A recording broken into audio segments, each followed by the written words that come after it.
اللہ تعالیٰ جسے چاہتا ہے اپنے گھر کے دیدار اور اپنے حج کے لیے بلاتا ہے، اور جب اللہ تعالیٰ کا بلاوا آ جائے تو دنیا کی کوئی طاقت کسی کو حج پر جانے سے نہیں روک سکتی۔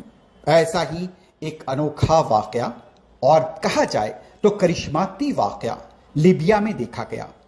عامر نام کا عازم حج سفر حج کے لیے ایئرپورٹ آیا۔ امیگریشن حکام نے کہا کہ پاسپورٹ میں نام کی کچھ خرابی ہے، اس کا مسئلہ حل ہونے میں ٹائم لگ سکتا ہے۔ اس دوران فلائٹ کی روانگی کا وقت ہو چکا تھا۔ پائلٹ نے دروازے بند کرنے کا حکم دے دیا۔ امیگریشن کی طرف سے جب مسئلہ حل ہوا تب تک کے لیے فلائٹ کا دروازہ بند ہو چکا تھا۔ یہاں پر پائلٹ کو میسج بھیجا گیا، لیکن پائلٹ نے یہ کہہ دیا کہ اب دروازہ بند ہو چکا ہے، اب یہ فلائٹ روانہ ہونے کے لیے تیار ہے۔ لیکن فلائٹ روانہ تو ہو گئی، لیکن کچھ ہی دیر میں تکنیکی خرابی کی وجہ سے فلائٹ کو دوبارہ ایئرپورٹ پر واپس آنا پڑا۔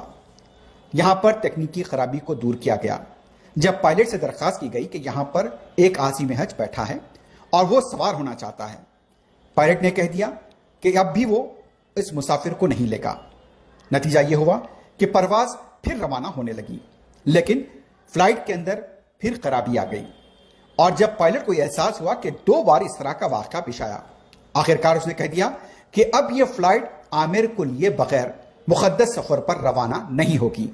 یہ سن کر عامر تو عامر، دوسرے ایئرپورٹ حکام بھی حیرت زدہ رہ گئے کہ 2 بار فلائٹ میں تکنیکی خرابی ہوئی، اور جس پائلٹ نے عامر کو بورڈ کرنے سے انکار کر دیا تھا اسے عامر کو اپنے طیارے میں بٹھانا پڑا، اور عامر کے بغیر اس نے کہہ دیا کہ اب یہ پرواز اڑے گی تو عامر کے ساتھ اڑے گی، نہیں تو نہیں اڑے گی، اور پھر عامر کو لے کر یہ پرواز سفر مقدس کے لیے روانہ ہو گئی۔